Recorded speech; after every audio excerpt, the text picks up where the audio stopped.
Assalamualaikum warahmatullahi wabarakatuh. Selamat pagi teman-teman dan selamat pagi Pak Ihsan.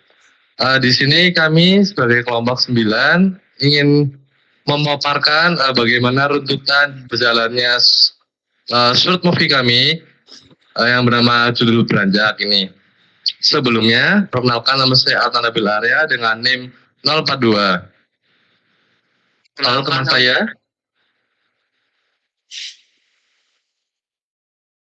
Lanjut. Perkenalkan, nama saya Muhammad Fadila Fikri dari NIM H1D0250. Selanjutnya dari teman saya Naufal Lutfi Abdillah dengan NIM H1D025060. Saya Muhammad Fatal Fawas dengan NIM 68. Baik, jadi di sini dengan Judul Beranjak kami memiliki premisnya yang itu di mana seorang mahasiswa sinis yang ingin hidup nyaman terpaksa mengambil mata kuliah kewarganegaraan yang membenturkan idealisme buku teks dengan realita pemerintah korup. Ketika masalah pribadi menimpannya, dia sadar bahwa bela negara bukanlah slogan militer, melainkan dimulai dari membangun ketahanan diri dan bertindak nyata sesuai profesinya untuk mengubah lingkungannya. Dari short movie ini kami berbagi dalam 3 babak. Untuk babak pertama itu si apatis. Dan dalam satu babak ini ada babak pertama ada 3 scenes, di mana di sini untuk memperdalam dan pengenalan karakter si Fatah ini bagaimana. Terus kemudian di scene pertama itu kita dapat melihat Fatah seorang mahasiswa baru yang keinginannya yaitu sederhana, mana hidup nyaman, lulus cepat, dapat kerja dan tidak mau repot. Dia sangat individualis.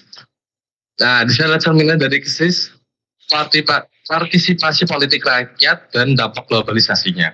Kemudian di scene 2 adalah insiden pemicunya, di mana Fatah terpaksa mendaftar kuliah mata kuliah kewarganegaraan, di mana dosennya tampak idealis. Di hari pertama, Pak Fikri menjelaskan tujuan PKN itu adalah membentuk manusia berkepribadian Indonesia, menumbuhkan cinta tanah air dan kesadaran bela negara.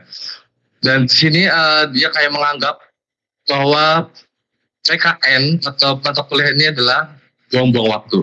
Kemudian di scene ketiga adalah konflik awalnya, tamparan realita, di mana keinginan Fatah untuk hidup nyaman terganggu, di mana usaha kecil ibunya di pasar diperas oleh oknum yang mengatasnamakan uang keamanan, sehingga Fatah merasakan langsung pemerintahan yang bobrok. Ini adalah kegagalan negara dalam menjamin hak atas rasa aman dan perlindungan atas harta benda yang seharusnya dijamin konstitusi di dalam UUD 1945. Kemudian untuk babak 2 dilanjutkan oleh teman saya. Pada babak 2 ada konfrontasi, ada scene 4 yaitu pembelajaran teori di kelas. Fatah mulai memperhatikan konstitusi dan HAM. Pak Fikri menjelaskan bahwa konstitusi dalam Undang-Undang 1945 dibuat bukan untuk dihafal, tapi sebagai aturan main untuk membatasi kekuasaan penguasa agar tidak sewenang-wenang. Fatah tersentak.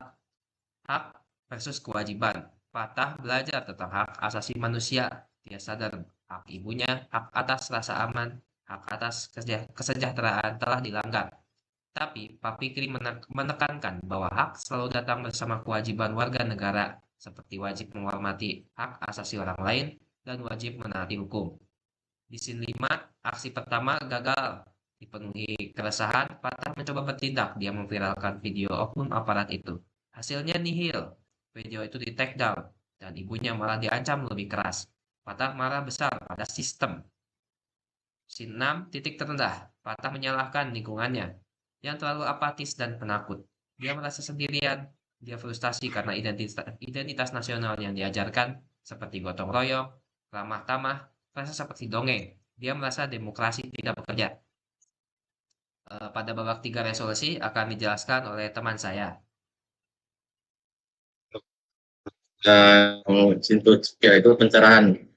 Kata menemui dosen Pak Fikri dan Pak Koki berkata, bela negara adalah pengabdian sesuai dengan profesi. Kamu menghasilkan apa? IT, gunakan itu. Dan scene 8 adalah scene climax atau mengubah konflik menjadi peluang. Fatah tidak lagi fokus melawan oknum aparat, tetapi fokus pada solusi yang membangun. Fatah adalah mahasiswa IT. Dia melihat pedagang pasar kesulitan mengelola keuangan karena utang preman. Dia membuat aplikasi kasir atau akuntansi super simple yang otomatis mencatat setiap aliran uang. Dia mendirikan posko bantuan hukum UMKM bersama teman jurusan hukum untuk pedagang pasar. Membuat mereka induk berusaha atau ini dan status legal mereka kuat. Dia tidak bisa mengerjakannya sendiri. Dia mengajak 2-3 teman yang awalnya kritis. Adalah wujud dari kebanggaan dan kesamaan untuk memecahkan masalah. Di bagian scene 9, yaitu ada scene penutup, 6 bulan kemudian kita tidak melihat Fatah menjadi kaya, tapi kita melihat sebuah perubahan besar. Usaha kecil yang dia rintis, aplikasi dan jasa konsultasi hukum kini berjalan. Para pedagang di pasar ibunya kini menggunakannya. Mereka jadi lebih melek data atau hukum. Momen kunci, Fatah kini sibuk di kantor kecilnya. Dia sedang mewawancarai seorang teman untuk dijadikan karyawan atau tim pertamanya. Dia menciptakan lapangan kerja. Pak Fikri datang berkunjung melihat Fatah yang kini menjadi pemimpin. Dengan dialog kunci, Pak Fikri berkata, pemerintah di Jakarta punya target di RPJMN, rencana pembangunan jangka menengah nasional, salah satunya meningkatkan produktivitas rakyat. Tapi rencana itu hanya kertas. Patah kata sambil tersenyum, sampai ada yang menjalankannya di bawah kan, Pak.